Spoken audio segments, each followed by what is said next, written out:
Breaking news చూస్తున్నాం మనం. దేశీయ స్టాక్ మార్కెట్ సూచీలు భారీ లాభాల్లో ముగిశాయి. ఓవైపు భారత్ పాక్ మధ్య ద్వైపాక్షిక ఉద్రిక్తతలు కొనసాగుతున్న విదేశీ మదుపర్ల పెట్టుబడులు కొనసాగుతుండడం మెరుగైన త్రైమాసిక ఫలితాల కారణంగా భారత సూచీలు రాణించాయి. రిలయన్స్ ఇండస్ట్రీస్ బ్యాంకింగ్ షేర్లలో కొనుగోలు మద్దతు సూచీలకు కలిసొచ్చాయి.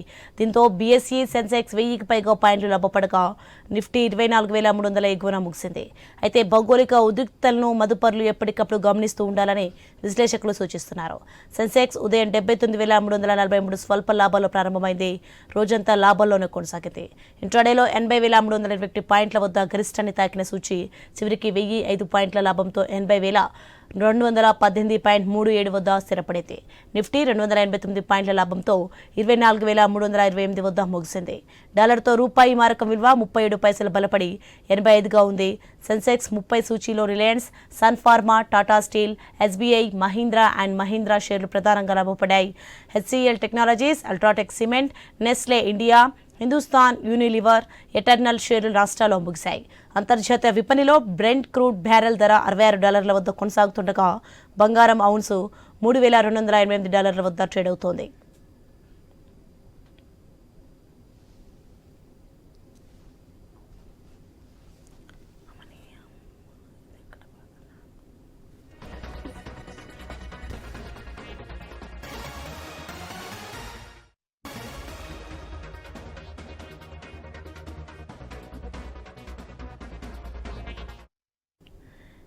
బ్రేకింగ్ న్యూస్ చూస్తున్నాం మనం. దేశీయ స్టాక్ మార్కెట్ సూచీలు భారీ లాభాల్లో ముగిశాయి.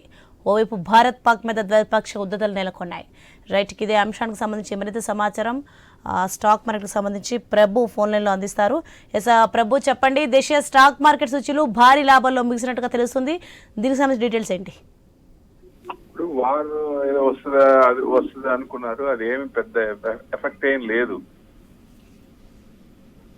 హలో, చెప్పండి ప్రభు. ఏం లేదు, దాని ఎఫెక్ట్ ఏం లేదు. Corporate results will direct the direction of the market.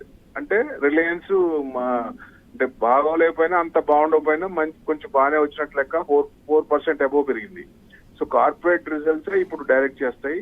ఇది యుద్ధం అనేది దాదాపుగా అంటే రాదు అనే ఉద్దేశమే వస్తుంది. ఎందుకంటే వాళ్ళు వెనకడిగే వేయచ్చు. వాళ్ళకి ఉన్న ఇది పూర్తిగా వాటర్ ఆపేస్తే మనకి వాటరే మెయిన్ ఆయుధం. మనకి వాటర్ ఆపేస్తే వాళ్ళు అతలకుతలం అయిపోతారు. అసలు వాళ్ళకి కాటన్ ప్రొడక్షన్ కరెక్ట్ టైం ఇదే టైం April 15 నుంచి స్టార్ట్ అవుతాయి.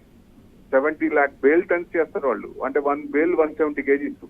వాటర్ కాటన్ కి బాగా అవసరం, అదొక ఇబ్బంది. రైస్ 1 crore టన్స్ చేస్తారు, అంటే 10 million టన్స్. రైస్ ప్రొడక్షన్ కి వాటర్ ఎక్కువ కావాలి. బాస్మతి రైస్ కి మన కాంపిటీషన్ మనకి పాకిస్తానే అన్ని విధాలుగా, ప్లస్ ఇంటర్ స్టేట్ రైవల్ కూడా వాళ్ళకి ఎక్కువ అవుతుంది. కాబట్టి వాళ్ళ సోల్జర్సే వెనక్కి వెళ్ళిపోతున్నారు. సో అది డిస్కౌంట్ అయిపోయినట్టు లెక్క ఒక రకంగా.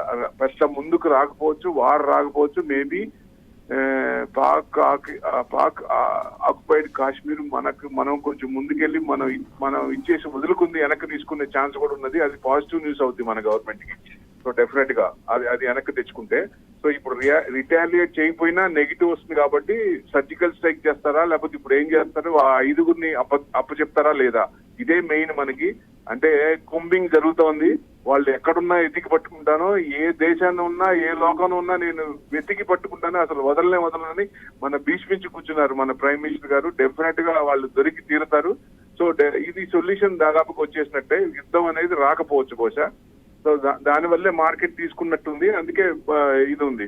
సో కార్పొరేట్ రిజల్ట్స్ ఇంకా డైరెక్ట్ చేస్తాయి. మేబీ కంటిన్యూషన్ అంటే 24,800 దాకా రావచ్చు. ఎందుకంటే ఫస్ట్ మనకు ఆల్ టైమ్ హై టచ్ అయినప్పుడు అక్కడి నుంచి 3,000 పాయింట్స్ పడి అక్కడి నుంచి 1,500 పాయింట్స్ తీసుకున్నప్పుడు ఈ 24,800.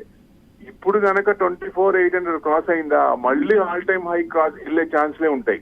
అది మార్కెట్ మనకి బ్రాడ్ వ్యూ మార్కెట్ పాజిటివ్ వచ్చేసినట్టు లెక్క ఒక రకంగా. ఎప్పుడైతే 23,300 అబౌవ్ ఉందో Nifty will be long. Okay right. Thank you Prabhu sir. Thank you.